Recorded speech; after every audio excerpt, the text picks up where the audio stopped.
Les anges selon le spiritisme. Destin naturel de l'évolution de la conscience. En présentant les anges selon le spiritisme, Allan Kardec propose une vision profondément rationnelle, cohérente avec les lois naturelles et libératrices pour la conscience humaine. Contrairement aux conceptions traditionnelles qui présentent les anges comme des êtres créés parfaits et séparés de l'humanité, le spiritisme enseigne que les anges sont des esprits qui ont atteint le plus haut degré d'évolution morale et intellectuelle possible dans notre monde. Dans cette perspective, il n'existe pas de catégorie fixe ou de privilège de création.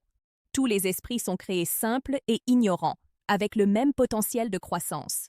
Les différences entre eux résultent exclusivement du chemin parcouru, des expériences vécues et de l'effort conscient de chacun vers le bien, la connaissance et l'harmonie intérieure. La psychologie profonde moderne aide à comprendre ce concept. Des états élevés de conscience, tels que l'altruisme authentique, l'empathie large, la lucidité morale et l'équilibre émotionnel, ne surgissent pas de manière instantanée. Ils se construisent à travers de longs processus de maturation, d'intégration des expériences et de surpassement des conflits internes. Les anges représentent des consciences pleinement intégrées, libres de passions désordonnées et d'intérêts égoïstes. La science contemporaine offre également des parallèles importants. Dans des systèmes complexes tels que la biologie et l'esprit humain, nous observons des niveaux croissants d'organisation et de fonctionnement. Il existe des états plus primitifs et des états plus sophistiqués. Appliqué à la conscience, ce principe indique qu'il existe des degrés de lucidité et de responsabilité compatibles avec l'idée spirit de hiérarchie basée sur le progrès, non sur l'origine. Le spiritisme clarifie également que les anges ne vivent pas éloignés de la création ni ne restent inactifs. Des esprits élevés agissent naturellement pour aider les autres, en orientant, inspirant et soutenant selon les besoins et la réceptivité de chacun. Cette aide se fait sans imposition, respectant toujours le libre arbitre et le rythme d'apprentissage de chaque esprit. Un autre point essentiel est que cet état élevé n'est pas définitif dans le sens de stagnation, mais d'harmonie acquise.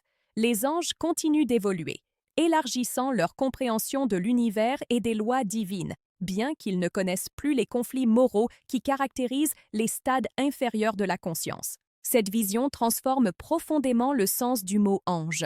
Elle cesse de représenter une exception inaccessible et commence à symboliser l'avenir possible de tous les êtres humains. Chaque pas d'autoconnaissance, chaque effort sincère d'amélioration morale et chaque attitude d'amour vécue consciemment rapproche l'esprit de cet état. Ainsi, les anges, selon le spiritisme, ne sont pas des êtres lointains à craindre ou à vénérer de manière passive, mais des exemples vivants de ce que la conscience peut devenir lorsqu'elle apprend à vivre en pleine harmonie avec les lois de la vie. Ils représentent la victoire de l'amour sur l'égoïsme, de la lucidité sur l'ignorance et de la responsabilité sur la peur. Si cette réflexion vous a aidé à mieux comprendre le sens des anges à la lumière du spiritisme, aimez, partagez et laissez votre commentaire. Votre participation aide ce message à atteindre plus de personnes.